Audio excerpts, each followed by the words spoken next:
akan membahas mengenai Kerajaan Samudra Pasai. Apa aja sih yang akan kita bahas? Simak video berikut ini. Yang pertama, kita akan membahas mengenai sejarah, kerajaan, dan kehidupan Kerajaan Samudra Pasai. Pada tahun 1267, seorang pria bernama Merusilu membangun kerajaan bernama Samudra Pasai. Kerajaan Samudra Pasai sendiri terletak di pesisir pantai utara Sumatera di kota Lok Seumawe, Aceh Utara. Ditemukannya Kerajaan Samudra Pasai karena arkeolog menemukan makam Raja Pasai di Kampung Geodong. Saat melakukan observasi, para arkeolog menemukan nama makam seorang raja yang bernama Sultan Malik Al-Saleh atau Merusilu. Siapa sosok Merusilu? Merusilu atau Sultan Malik Al-Saleh adalah raja pertama Kerajaan Samudra Pasai. Ia mengubah namanya menjadi Malik Al-Saleh setelah ia masuk Islam. Sultan Malik Al-Saleh adalah Sultan Islam pertama di Indonesia yang berkuasa selama 29 tahun, dari tahun 1297 hingga 1326 Masehi.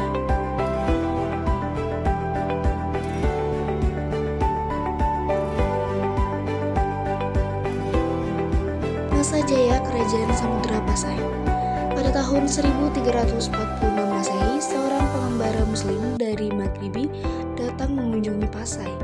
Alasan pengembara mengunjungi Pasai karena pengembara memperhatikan kapal dari Pasai sering mengunjungi Cina untuk memberikan upeti.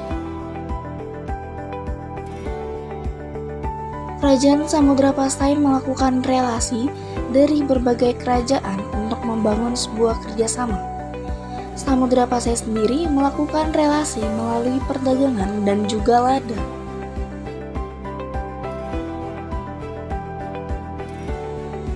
Pasai memiliki lada yang cukup luas sehingga negara lain tergiur untuk melakukan kerjasama dengan Pasai.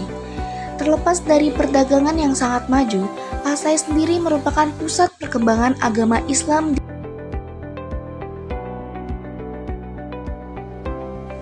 Berikut sultan dan sultana yang pernah memimpin Samudra Pasai. Yang pertama ada Sultan Malik Saleh atau Merusilu pada tahun 1267 hingga 1267 Masehi. Yang kedua ada Sultan Al-Malik Az-Zahir I pada tahun 1297 hingga 1326 Masehi. Yang ketiga ada Sultan Ahmad I pada tahun 1326 hingga 1330-an.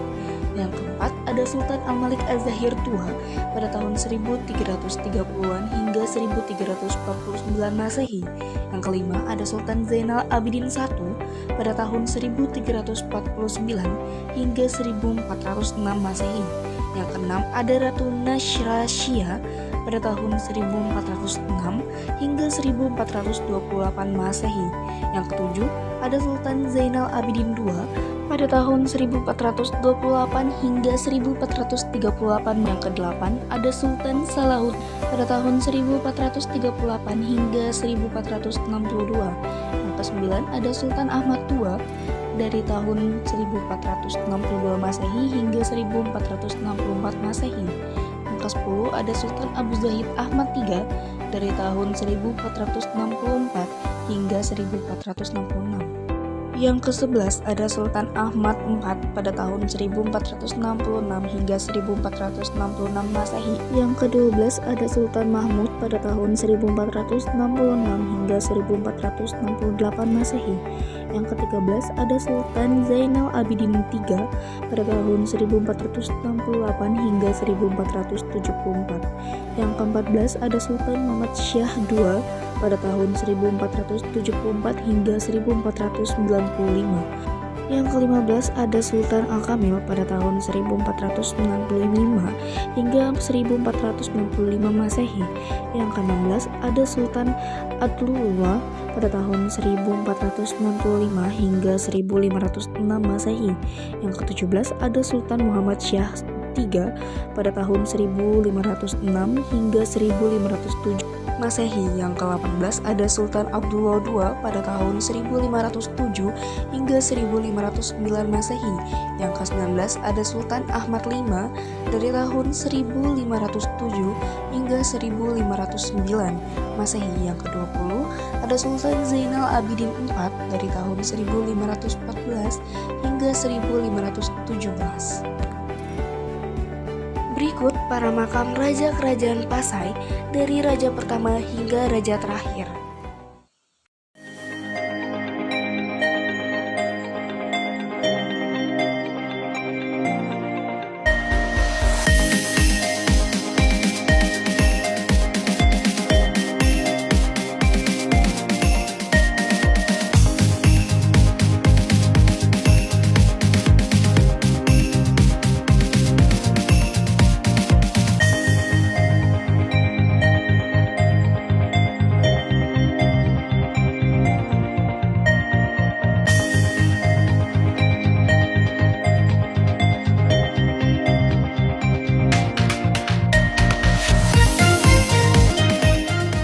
Kehidupan politik, ekonomi, sosial Samudra Pasai. Kehidupan politik.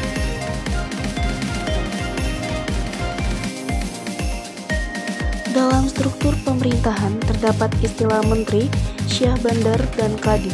Sementara anak-anak sultan, baik lelaki maupun perempuan, digelari dengan tun. Begitu juga beberapa petinggi kerajaan. Kesultanan Pasai memiliki beberapa kerajaan bawahan dan penguasanya juga bergelar sultan. Pada masa pemerintahan Sultan Muhammad Malik Az-Zahir, kerajaan Perlak telah menjadi bagian dari kedaulatan Pasai. Kemudian ia juga menempatkan salah seorang anaknya, yaitu Sultan Mansur di Samudra. Namun pada masa Sultan Ahmad Malik Az-Zahir, kawasan Samudra sudah menjadi satu kesatuan dengan nama Samudra Pasai yang tetap berpusat di Pasai. Pada masa pemerintahan Sultan Zainal Abidin Malik Az-Zahir, elit kerajaan Pedir disebut menjadi kerajaan bawahan dari Pasai. Sementara itu, Pasai juga disebutkan memiliki hubungan yang buruk dengan Napur. Puncaknya, kerajaan ini menyerang Pasai dan mengakibatkan Sultan Pasai terbunuh.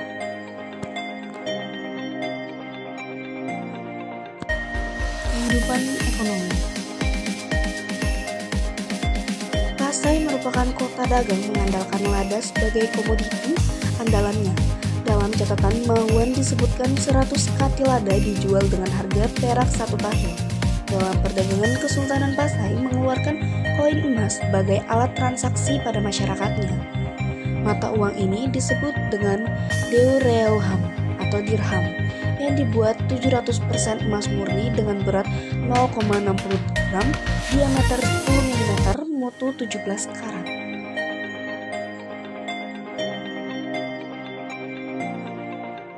Sementara masyarakat Pasai umumnya telah menanam padi di ladang yang dipanen 2 kali setahun serta memiliki sapi perah untuk menghasilkan keju. Sedangkan rumah penduduknya memiliki tinggi rata-rata 2,5 meter yang disekat menjadi beberapa bilik dengan lantai terbuat dari bila-bila kayu kelapa atau kayu pinang yang disusun dengan rotan, dan di atasnya dihamparkan tikar rotan atau pandan.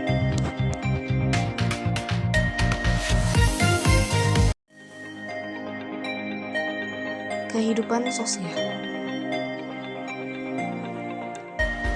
Kehidupan sosial masyarakat kerajaan Samudra Pasai diatur menurut aturan-aturan dan hukum-hukum Islam. Dalam pelaksanaannya, banyak terdapat persamaan dengan kehidupan sosial masyarakat di negeri Mesir maupun di Arab. Karena persamaan inilah sehingga daerah Aceh atau dahulunya Samudra Pasai mendapat julukan daerah Serambi Mekah.